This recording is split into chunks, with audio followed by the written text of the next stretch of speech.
Marketing funnels and perfect packages can only get you so far in business. In the end, it's all about self management, like quieting those internal voices and ditching those well practiced but not so helpful habits. And that's the 100K difference that most of us are looking for. Hi, I'm Kylie. I'm the lead team coach over here at Creative Successful Entrepreneurs, business coaching for creatives who want to start and grow businesses they love. I'm going to share a training today from CSE founder Melissa McFarlane, and as always, it's perfect for service-based businesses like coaches, practitioners, teachers, and creatives who have a gift or an expertise that they are building a business around teaching and sharing that gift. Now, in just a second, I'll cut to that training, but before I do, make sure that you go to the link in our description and grab our full free training called How to Turn Your Creative Talent into a Reliable 10K a Month Income. Like I said before, it builds on what Melissa talks about here, and it really is a great starting point for anybody who's watching this video to build momentum on what you learned from Melissa today. All right, now back to this video.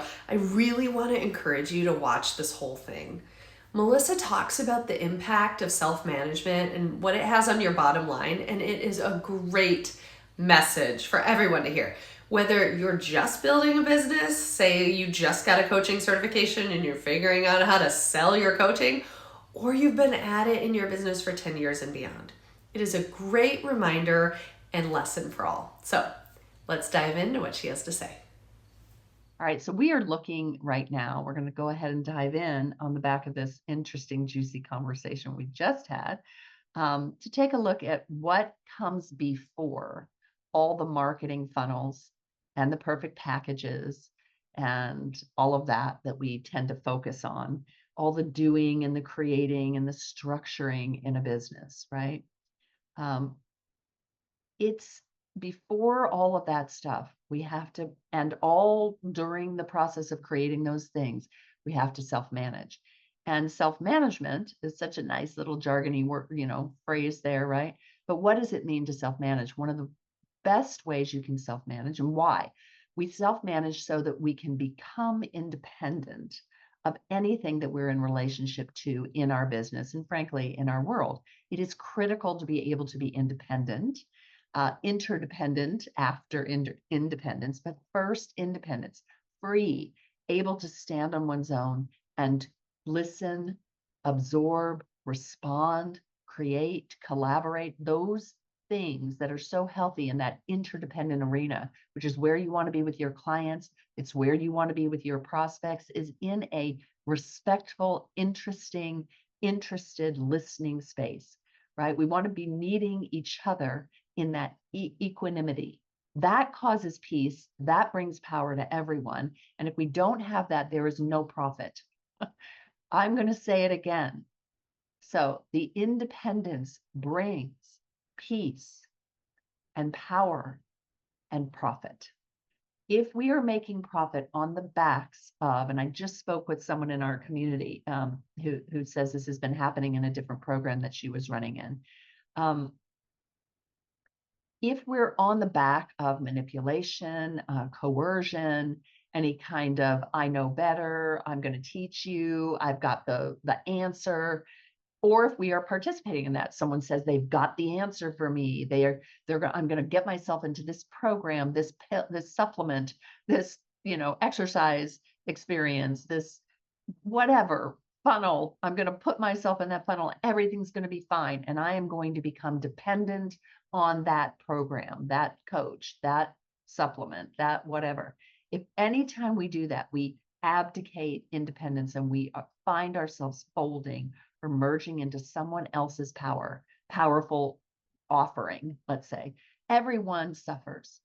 The equanimity goes from the relationship, the peace goes from the relationship, then the power goes from the relationship. No one can learn, no one can teach, really, and be heard. And no wisdom can be translated and absorbed by anyone.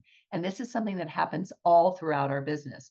As we think about who we're going to serve, we have a moment of needing to listen and not just manhandle who we're going to teach and what we're going to bring to them.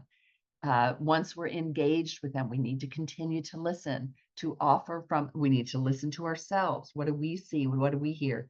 We need to listen to them, respond. What am I seeing is important for them, et cetera? What's happening for them? How is this information, impacting them? Is it working? Can they hear the message? Right? If we're not doing that all along, that whole thing called I will remain independent, if we are not doing that, if we are not listening and able to listen, and that's how you know if you're independent or not, if you're in the right healthy space, is can I pause and can I listen? Can I listen to myself? Can I hear someone else? Can I hear the zeitgeist of the world? Am I in an interdependent, independent engagement with someone or not? And if I'm not, then I am more than likely separate from them. And the minute separateness happens, you guys, profit goes away. It's at the end. First, peace goes away. Then power goes away. Power is built on peace. Power goes away. When power for your client or for you goes away, profit goes away. People don't make money. So you will not make as much money. You might make a lot of money right away. And then guess what? You'll make a lot of enemies or people who just move on. More than likely, they just move on. And for some of you, you've been in relationships for a long time that you need to shift and change, that you have a relationship where people are being told what to do in the business you created, or you've got all these clients who just think you're awesome. And so they're just listening to you. And while that's great, they will also blame you when what you tell them isn't being adopted, when they can't adopt it because it's your words and your way and only your way. So as long as Angela goes and speaks to a room full of men and women, and what she says resonates with only the women in the room mostly, the men will leave after a while, even if they can hear something that's available to them. The minute she listens, she offers from competence some content that she knows is valuable for a certain subset of people, men and women, identity, genderless, etc. And then she listens to that field and the specific human in there that also is a male identifying person says something. Oh, guess what? Her experience just expanded again. So did his. So did the experience for everyone else as she learns the distinctions of what she's saying and how it applies to that human versus this human. So that's a dynamic, exciting business that will grow and grow and grow and grow. So if you want to make a lot of money, if you want to take over the world with benefit, if you, as we say, build a better business, you're going to need to build a better you. And as you build a better you ongoingly, listening to what the feedback is, listening first to yourself. Who do I want to help? What problem do I want to solve? It's one of the first things we deal with in this course. I was telling everyone at the beginning of this training today, this Successful Creative Live, that I was sitting down to think about what to bring you all today. And where my brain is right now is on this course that we are launching this summer. We do it once a year live.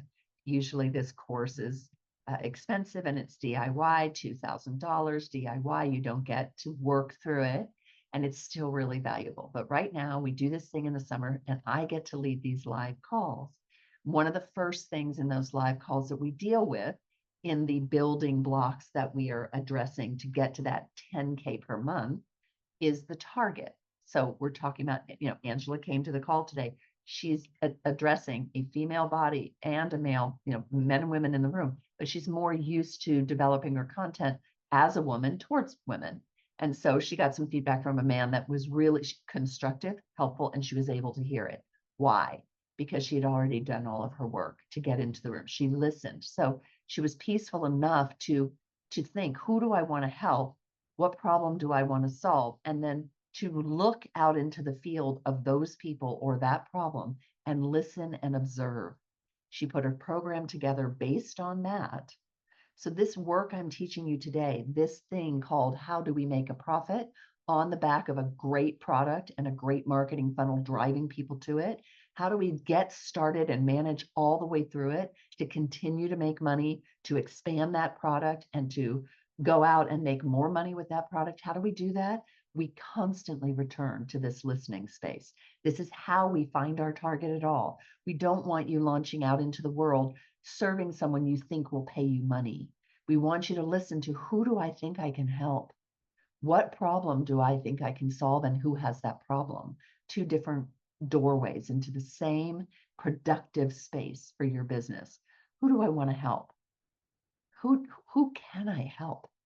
What problem exists in the world? Who has that problem? How can I find them? So as we do just that listening, and as we listen over and over again, once we've got them assembled into the room now, that target or that problem, that set of people with that problem, as we listen to that and we observe and we see, we bring them something in that crosshair between their need and our intended solution, what we can see for them. As we do that, they pay us. As they pay us, the piece that descends is dependent on you continuing to listen as you deliver that program, as you hear feedback, as you invite feedback, as you adopt that feedback into the product in the moment, right there and then and beyond. That's where peace and power starts to develop. Now everyone is in the same room. We're all listening. We're feeling that we're breathing together. We all have a voice in the interaction. Very important that your target has a voice with you and you are listening, but you are not abdicating your responsibility. You're not saying, okay, I'll just do it your way. You're saying, I hear that. This is something I know. Let me filter that through and see how I can incorporate that while maintaining this. Or, that's interesting. I see that that is being said because there's a hole that hasn't been filled yet, or I jumped a step. Let me go back and fix that step. Whether or not this man tells her how to do it, she can find how to perfect her program if she'll listen to what she knows, what he's asking, and she perfects her program. As she does that, it will give him power in the room. It will give everyone power in the room. It will give her power in her business. Then they will profit.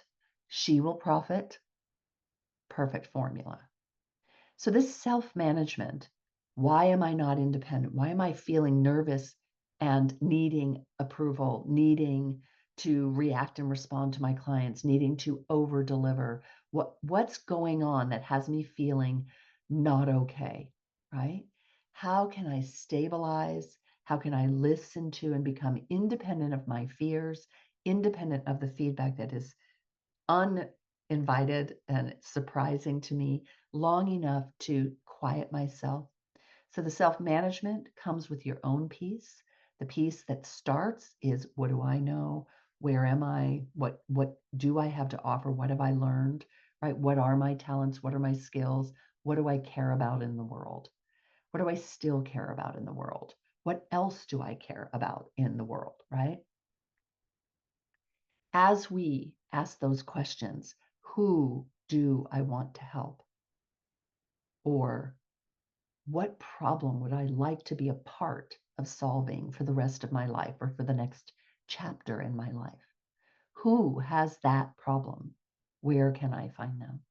As we do that right listening and that right looking, we create a business that we like, that we feel we can be happy in, and that we can find power in.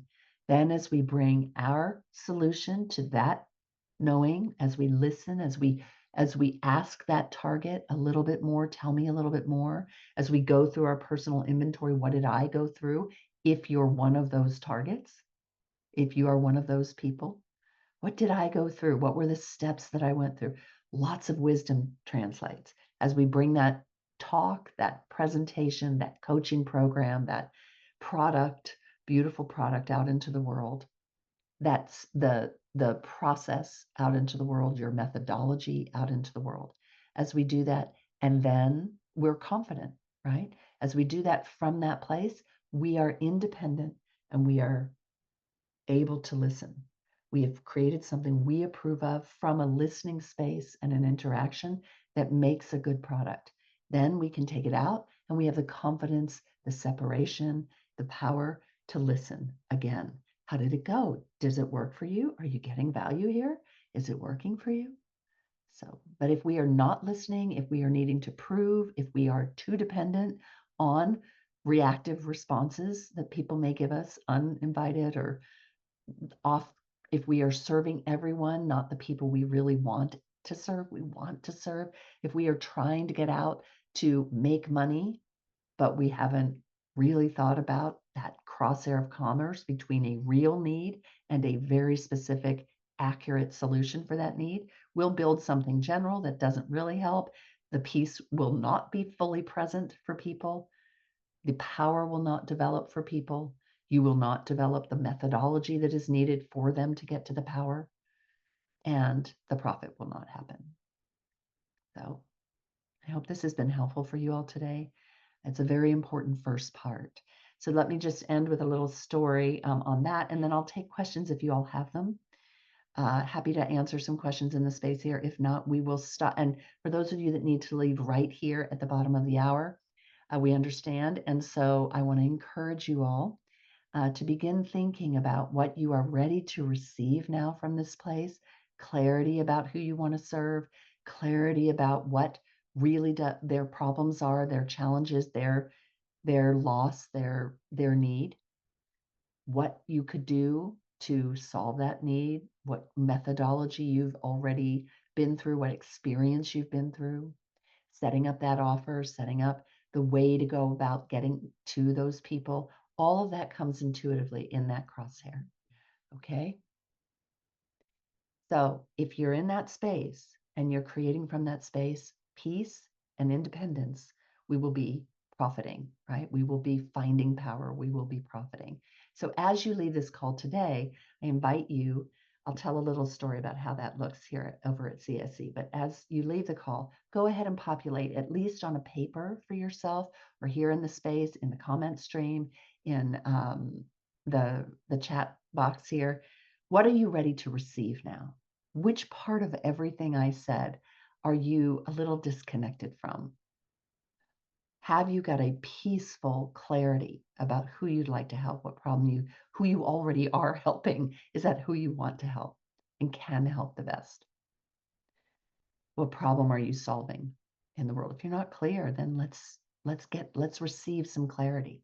So what do you want to receive moving into the weekend and the week beyond? That's one thing to write. And then finally, what will you deliver? Something bold, like you don't normally do it, but you'll do it. Something maintenance, brushing teeth, sending out making 5 cold calls, whatever, something maintenance that you know is good for you, and something fun. So let's go ahead and see that in chat, please, while I tell you this little story. So when I first got started in business, I was generally life coaching. Anybody that I could help, I didn't know who I should be helping. I was just life coaching. So I had a lot of wisdom and a lot of listening capability. I had been very well trained in coaching from an excellent organization. Still, I think one of the best organizations in the world for coaching, the Coaches Training Institute. And I had a lot of intuitive capability in that arena. So I was helping, but I didn't really know what the end game was for folks. I just wanted them to have a support, a better life. As I learned how to build a business, learned how to convert money, I was really hungry to do that. I started listening as I was trying to figure out how to earn money. I was still just generally life coaching. I had a full roster of clients. I was on national television all the time. I was speaking on international stages. I had Fortune 50 clients, and I couldn't put together the income I wanted. I was listening into the space. First, I was trying to pretend like I did know, and I didn't. And I had a client that came to me, started producing a lot of money separate from me, but still came to me for her life coaching. And thank you for populating in chat here, folks. And she finally, I got the nerve up like 4 months later to say, hey, well, I know we don't work on finances. I notice you're earning a lot of money. What are you doing?" And she said, "Oh, I come to you for life coaching. You're super awesome for getting my internals, adjusted and my internal thinking. But I know that you don't deal in like just financials. So I hired some business coaches. Then it took me another 2 months to go and find out who those business coaches were. I learned what it takes to build a business, very different than what it learns to, what it takes to coach, right? And I got into the world with the business. All right, so then I started just basically I brought a program out, learned how to market it, learned how to create the program rather than just general life coaching hourly, all that stuff, which we teach here at CSE, right? But I still hadn't chosen a target. So I was still coaching generally. I had much better success. I converted a lot of my current existing clients. Several of them were in businesses on their own. I charged them 10 times more than they had been paying me. They paid it. They're still in my world coaching with me. So, that was interesting. But still, I didn't have all the momentum I wanted until I listened to myself around who do I want to help? What problem do I want to solve? And the answer that came up was this term at the time I called creatives, folks that were right brain thinkers trying to make a left brain living, right? And I brought that out to the world, the coaching world, and boy, they all commented that's not a group you can earn any money from. But I knew more about that group and what I could do in that group than anyone else. And it was also the subset of people in the world that I most wanted to see survive and thrive. So I got very clear about what it would take for them to build their businesses, how they could. And I realized that's the problem they have. Is they don't know how to make money. They just know how to make stuff. So I want to help that change. And as soon as I got that clarity, listening to the truth rather than going AWOL and going through the here's what you should do, here's the target you should work for, this will sell, people buy this, whatever, and just listen to what problem exists in the world that I am sad about or that I am activated by. What do I know about that? Who has that problem? I found the target, and I have been doing, work in that industry, $1 million business, working with creatives who don't have two pennies to rub together. Theoretically, turns out creatives earn a lot of money, just in different sporadic ways, some of them, or in careers they're not loving, and they need to create newer places to build their world, their creativity, and how to release it. So it's been a very rich, and that's what I want for you all, is to listen when you take the time, thank you, Beth, when you take the time to listen, when you take the time to really identify what you are saying, what little kernel, and actually, since Beth has said something so nice in Instagram, she's said a nice comment here to me. I just want to say, Beth, you do this all the time in your writing. If you all haven't followed Beth Lapita's Substack yet, you got to follow it.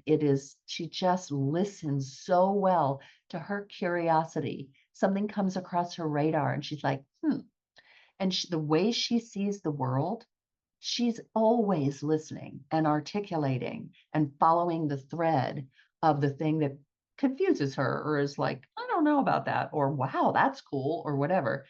Just follows it and follows it and follows it. So all her writing is super valuable to read. And I don't follow very many people and read them, but I always stop and make sure I spend the time to read Beth.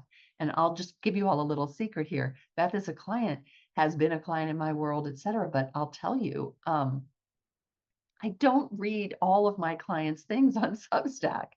I read Beth because she always listens to that target.